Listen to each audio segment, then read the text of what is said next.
is not to discourage us, but to encourage us. Now you say, well, how in the world can discipline encourage us?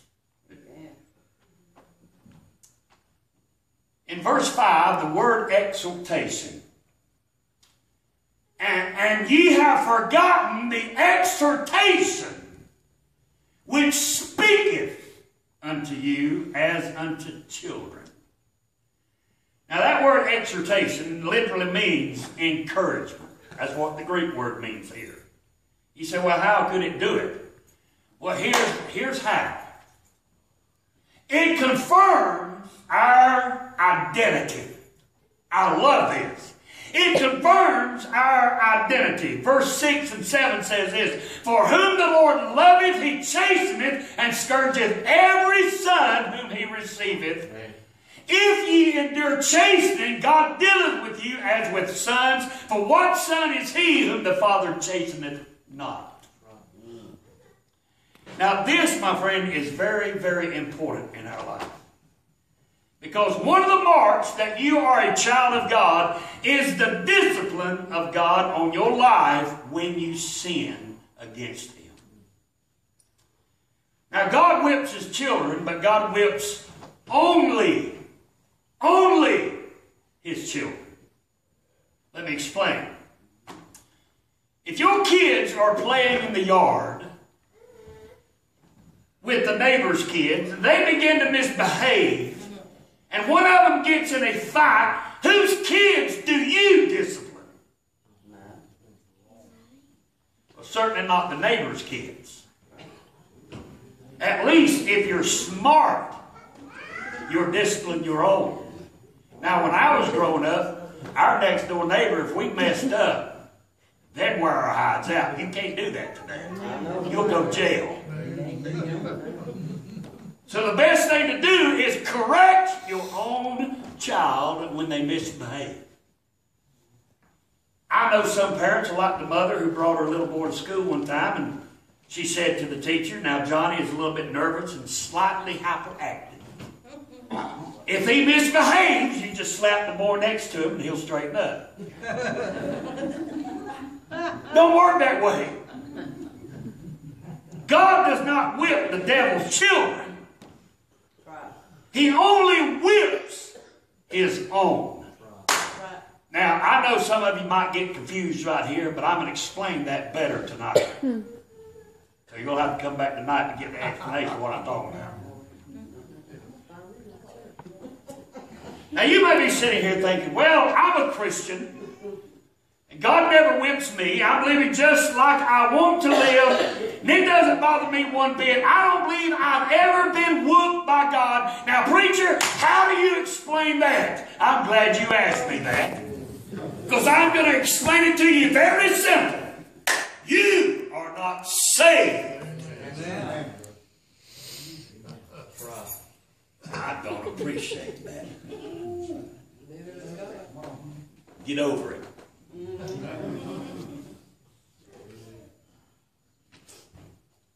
If you have never experienced a whooping from God, you are not a child of God. Very simple. I can tell you right now with complete confidence, if there is unrevealed, unrecognized, unrepented sin in your life that has cost you neither grief nor guilt, you, my friend, are lost and need to be saved. Amen. Amen. You say, well, I don't agree with you. Well, disagree with this, will you? But if ye be without chastisement, whereof all. Now, what does that word all mean? Everybody. That's it. It says, whereof all are partakers. Now, when God says all are partakers, He's saying that every child of God are partakers of chastisement. He says, if you're without it, then are ye bastards and not sons. Only place this word is found in the Bible. It's not an everyday word that you use in conversation. Although some of you might. But there's a meaning here of this word. Very important meaning. The word bastards in the Greek is nothos and means illegitimate. I looked that word illegitimate up. I knew what it meant, but I will just give you what the definition of it is right out of the dictionary. Here's what it means. Not recognized as lawful offspring. So Jesus said, the Bible says in the book of Hebrews, that if you are without chastisement, then you are not even recognized as a lawful offspring of God. So quit arguing with me. That's Bible. See, there are some people who claim to be saved, and they think that they're saved, but it's obvious they're not saved. And not because they're sinning, because even Christians sin. But because their sinning doesn't bother them. Amen. Go ahead. They feel no guilt when they sin and no conviction when they do it.